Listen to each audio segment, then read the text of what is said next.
तो last video में हमने चार्ज के बारे में पढ़ा था। तो हमने वहाँ पे ये भी देखा था कि अगर आपके पास दो ऑब्जेक्ट्स हैं जिनके ऊपर एक ही तरह का चार्ज है, तो वो क्या करेंगे, रिपेल करेंगे एक दूसरे को। अगर उन दो ऑब्जेक्ट्स के ऊपर ऑपोजिट चार्ज है तो वो अट्रैक्ट करेंगे। ठीक है।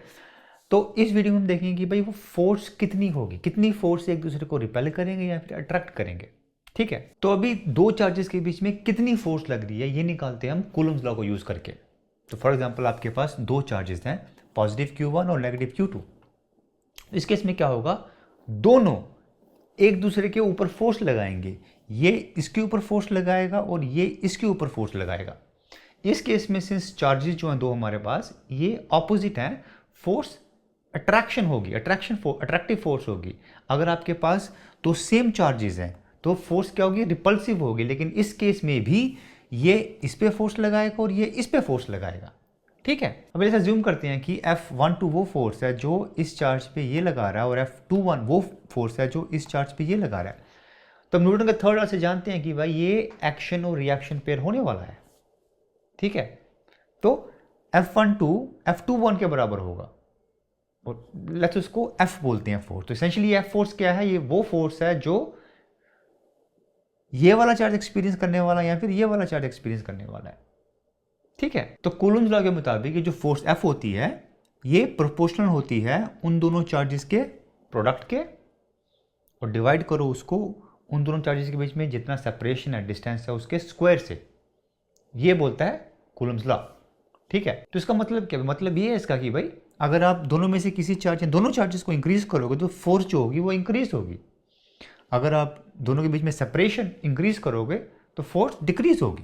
ये मतलब है force is proportional to Q1 Q2 divided by R square. ठीक है।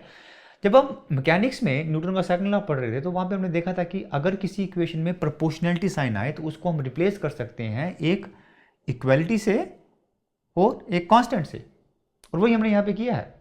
तो हम लिख सकते हैं कि force is equal to some constant के Q1 Q2 divided by R square.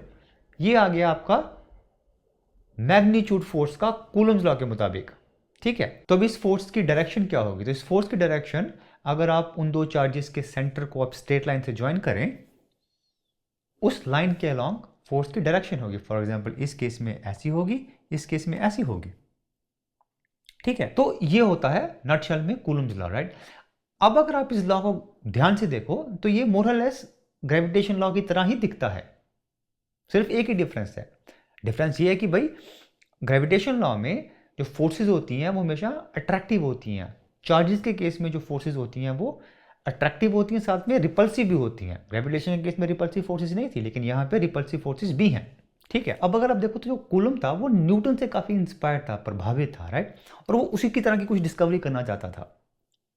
तो जो ऑपरेटर्स इसने यूज किया था इस लॉ को डिस्कवर करने के लिए, टॉर्शन बैलेंस, सेम ऑपरेटर्स था जो कवेंडिश ने ग्रेविटेशन कांस्टेंट कैपिटल G की जो वैल्यू निकाली थी उसके लिए यूज किया था। लेकिन प्रॉब्लम यह है कि भाई टॉर्शन बैलेंस को चार्ज के साथ यूज करना मुश्किल है, क्योंकि चार्ज डिस्चार्ज हो जाता है फटाफट। मास की तरह नहीं एक बार रख दिया आपने पड़ा रहेगा। तो बहुत ज़्यादा लोग डाउट करते हैं, काफ़ी डिबेट पे रही है इसकी कि क्या भाई कूलम ने जो ये लॉ निकाला था वो डेटा के बेस पे था या तुकबाजी किया था, जस्ट न्यूटन के लॉ को मैच करने के लिए कुछ तो तुकबाजी कर दी थी, राइट। लेकिन चाहे तुकबाजी थी या फिर कोई डेटा के बेस पे था, लकीली फॉर्चुनेटली उसके लिए ये सही निकला। एक्सपेरिमेंट्स ने कंफर्म किया इसको और अभी हम उसको कूलम के लॉ से जानते हैं। ठीक है। तो अभी हम देखते हैं कि भाई ये जो कांस्टेंट k है इसकी क्या वैल्यू होगी। जैसे आप देख सकते हो कि इस कांस्टेंट की वैल्यू डिपेंड करेगी कि भाई इसके यूनिट्स क्या हैं, चार्ज के यूनिट्स क्या हैं। ठीक है। और अब तक हमने चार्ज का यूनिट डिफाइन नहीं किया, तो अभी हम चार्ज का यूनिट डिफाइन करते हैं। ठीक है। तो चार्ज का जो यूनिट होता है वो होता है कूलम, चार्ल्स कूलम के ऊपर, जिसने कूलम्स लॉ डिस्कवर किया था। तो सवाल ये कि भाई एक कूलम चार्ज कितना होता है। अगर आप देखो तो हम कूलम लॉ को यूज करके डेफिनेशन निकाल सकते थे कि ये कूलम चार्ज कितना होता है, लेकिन कुछ प्रैक्टिकल रीजंस हैं मेजरमेंट को लेके, हम कूलम लॉ को यूज नहीं करते। हमने चार्ज को डिफाइन किया हुआ है करंट के बेस पे। एक कूलम को डिफाइन किया हमने करंट के बेस पर, और करंट को नेक्स्ट कुछ वीडियोस में पढ़ेंगे, तो जो एग्जैक्ट डेफिनेशन है एक कूलम की वो हम वहां पे पढ़ेंगे। ठीक है। बट जस्ट आपको आइडिया देने के लिए कि भाई एक कूलम चार्ज कितना होता है, तो जो हमने फंडामेंटल चार्ज की बात की थी, इलेक्ट्रॉन, एक इलेक्ट्रॉन पे कितना चार्ज होता है, तो एक इलेक्ट्रॉन पे 1.6 into 10 to the power -19 coulomb charge होता है। तो देख सकते हैं कि एक कूलम चार्ज काफ़ी ज़्यादा चार्ज होता है। या फिर एक और तरीका उसको देखने का ये है कि भाई एक कूलम चार्ज के लिए आपको 6.25 × 10⁻18 इलेक्ट्रॉन्स या प्रोटॉन चाहिए रहेंगे। तो अगेन आप देख सकते हैं कि एक कूलम चार्ज काफ़ी ज़्यादा चार्ज होता है, ठीक है। तो जैसे हमने न्यूटन के सेकंड लॉ के केस में देखा था, ये जो कांस्टेंट होती है इसकी वैल्यू आप एक्सपेरिमेंट से निकालते हो। जब हम अगेन डिफरेंट एक्सपेरिमेंट से के की वैल्यू निकाल सकते हैं, और जब के की वैल्यू निकालते हैं तो वो आती है हमारे पास 8.99 × 10⁹ न्यूटन मीटर स्क्वायर पर कूलम स्क्वायर। प्रैक्टिकल पर्पसेस के लिए, अपनी प्रॉब्लम सॉल्विंग के लिए आप इसको 9 × 10⁹ न्यूटन मीटर स्क्वायर पर कूलम स्क्वायर मान सकते हो, ठीक है। तो अभी हम नेक्स्ट कुछ वीडियोस में देखेंगे कि भाई हम लोग इलेक्ट्रोमैग्नेटिज्म में फोर्सेस का सहारा नहीं लेने वाले हैं। हम एक बिल्कुल नया कॉन्सेप्ट इंट्रोड्यूस करने वाले हैं, इलेक्ट्रिक फील्ड, और उसका सहारा लेने वाले हैं पूरी थ्योरी डेवलप करने के लिए, ठीक है। तो फोर्सेस इलेक्ट्रोमैग्नेटिज्म में बैकग्राउंड में चली जाएंगी, इलेक्ट्रिक फील्ड आगे आ जाएगी। तो इसलिए आप कूलम लॉ को बहुत ज़्यादा नहीं देखोगे इलेक्ट्रोमैग्नेटिज्म में। कुछ और लॉज या कुछ और इक्वेशंस हैं जिसके सहारे से हम इलेक्ट्रोमैग्नेटिज्म को पढ़ेंगे, ठीक है। तो अब वो जो लॉज या वो इक्वेशंस हैं वो लिखने में आसान हो जाती हैं अगर हम कूलम लॉ में के को के की बजाय 1/4πε की तरह लिखें। तो वो इक्वेशन या वो लॉज जो है वो थोड़ी आसान हो जाता है लिखने में, और हम देखेंगे उसको, ठीक है। अगेन ये एप्सिलॉन जीरो अगेन आज के डिस्कशन के लिए सिंपल एक कांस्टेंट है जिसको परमिटिविटी कांस्टेंट बोलते हैं। इसको अगेन पढ़ेंगे थोड़ा डिटेल में नेक्स्ट कुछ वीडियोस में।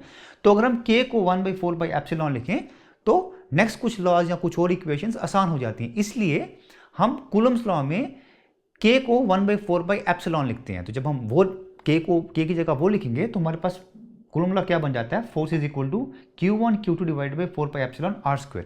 तो ऐसा ही आपको कूलम्स लॉ लिखा मिलता है, ठीक है। तो ये था आपका कूलम्स लॉ। तो कूलम लॉ को खत्म करने से पहले दो बहुत इंपॉर्टेंट चीजें याद रखने वाली कूलम लॉ के लिए। पहली बात तो ये कि भाई जो कूलम लॉ है ये वैलिड है खाली पॉइंट चार्जेस के लिए। तो पॉइंट चार्ज क्या होता है, हमने मैकेनिक्स के प्लेलिस्ट में एक पॉइंट मास की बात की थी। एग्जैक्टली सेम कॉन्सेप्ट यहाँ पे अप्लाई होता है, लेकिन मास की जगह चार्ज है। तो मोटे मोटे तौर पे एक ऑब्जेक्ट जिसके पास कुछ चार्ज है, कुछ मास है, लेकिन जिसका डायमेंशन साइज कुछ नहीं है, उसको हम पॉइंट चार्ज बोलते हैं। एक आइडियल कंडीशन है ये, ठीक है।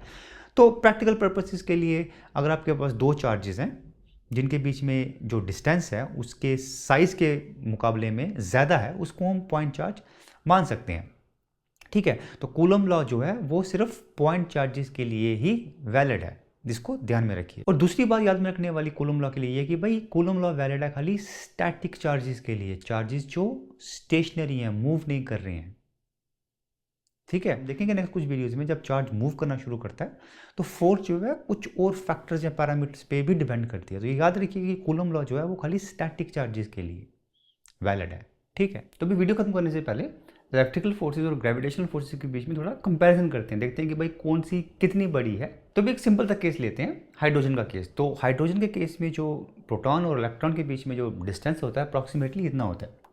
तो अब ये यूज़ करके आप इजीली कूलम लॉ को यूज़ करके इलेक्ट्रिकल फोर्स निकाल सकते हैं। तो वो फोर्स होगी आपकी ये फोर्स, ऐसी कुछ फोर्स आएगी आपकी। और ग्रेविटेशनल लॉ यूज़ करके आप ग्रेविटेशनल फोर्स उन दोनों के बीच में निकाल सकते हैं, तो इतनी कुछ आएगी। तो अगर आप इन दोनों को कंपेयर करो कि भाई दोनों में से बड़ी कौन सी है, तो आप देखोगे कि भाई जो इलेक्ट्रिकल फोर्स है वो ग्रेविटेशनल फोर्स से 10⁻39 टाइम्स ज़्यादा है इस केस में। कहने का मतलब ये है कि भाई जो इलेक्ट्रिकल फोर्सेस होती हैं वो ग्रेविटेशनल फोर्सेस के मुकाबले में बहुत ज़्यादा स्ट्रांग होती हैं। जैसे आपको आइडिया देने के लिए कि भाई 10⁻39 टाइम्स स्ट्रांगर का मतलब क्या है। तो अगर आपके पास कुछ पैसा है और मेरे पास कुछ पैसा है, आप अगर मेरे को बोलो कि भाई मेरे पास आपसे 1 करोड़ गुना ज़्यादा पैसा है, तो उसका मतलब है आपके पास बहुत ज़्यादा पैसा है मेरे मुकाबले में। यहाँ भी हम लोग क्या बोल रहे हैं, इलेक्ट्रिकल फोर्सेस जो हैं वो ग्रेविटेशनल फोर्सेस से 1 करोड़ गुना ज़्यादा नहीं, 1 करोड़ गुना ज़्यादा नहीं, 1 करोड़, उसके ऊपर एक और करोड़, उसके ऊपर एक और करोड़, उसके ऊपर एक और करोड़, उसके ऊपर एक और करोड़, उसके ऊपर एक और करोड़ टाइम्स ज़्यादा है। इससे आपको थोड़ा अंदाजा होगा कि भाई इलेक्ट्रिकल फोर्सेस कितनी ज़्यादा स्ट्रांगर होती हैं ग्रेविटेशनल फोर्सेस से, ठीक है। तो कहने का मतलब ये है कि रोज़मर्रा की ज़िंदगी में इलेक्ट्रिकल फोर्सेस ही हैं जिसने आपकी दुनिया को, आपके वर्ल्ड को बांध कर रखा हुआ, बाइंड करके रखा हुआ है, अदरवाइज टूट के बिखर जाता अब तक के। अगर आप देखो तो हर चीज़ एटम से बनी हुई होती है। एटम को किसने इकट्ठा करके रखा हुआ है? इस इलेक्ट्रिकल फोर्स ने, जो इलेक्ट्रॉन और प्रोटॉन के बीच में जो अट्रैक्टिव फोर्स है उसने इकट्ठा करके रखा हुआ है। दो एटम को किसने बांध कर रखा हुआ है? इलेक्ट्रिकल फोर्स ने बांध कर रखा हुआ है। दो मॉलिक्यूल्स को किसने बांध कर रखा हुआ है? इलेक्ट्रिकल फोर्स ने बांध कर रखा हुआ है। इनफैक्ट हम पूरी बॉडी को इलेक्ट्रिकल फोर्स ने बांध कर रखा हुआ है। तो कहने का मतलब यह है कि आप अपनी रोजमर्रा की जिंदगी में आगे पीछे जो भी चीज देख रहे हो, ह्यूमन बींग्स देख रहे हो, नॉन लिविंग चीजें देख रहे हो, सबको इस फोर्स ने इकट्ठा करके जोड़ कर रखा हुआ है।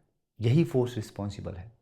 अगर आप मैकेनिक्स में याद करो, हमने टेंशन पढ़ा था, वो भी इलेक्ट्रिकल फोर्स ही थी। नॉर्मल फोर्स, कॉन्टैक्ट फोर्सेस पढ़े थे, वो भी इलेक्ट्रिकल फोर्सेस ही थी।